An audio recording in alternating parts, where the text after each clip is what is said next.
My wife proceeded downstairs. I remained in the bedroom. While I was getting dressed, I put my jeans on. My wife went downstairs. She was going to make a coffee. My wife and I were proceeding to leave. We were going to leave our house and make a drive to the house of the gentleman that my wife was calling that we possibly thought John could have met up with. I then heard yelling out in my front yard. And I told my wife to please tell her to shut up.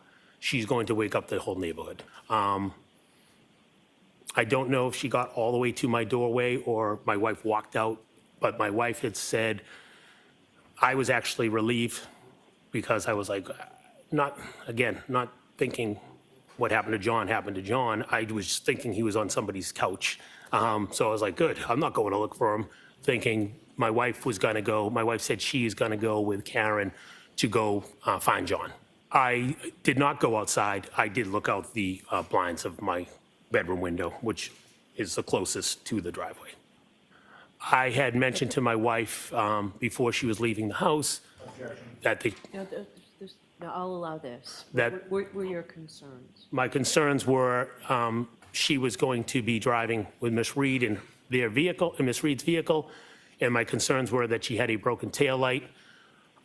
What I thought by a broken taillight was that her taillight was out, meaning there was no light.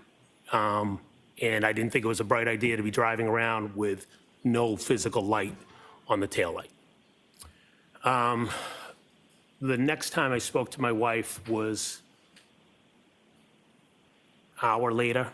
I received a phone call from her. I don't know the exact time, but I'm going to say about an hour or so. I proceeded to finish getting dressed and drove over to Fairview. As I said, my wife had made a couple phone calls.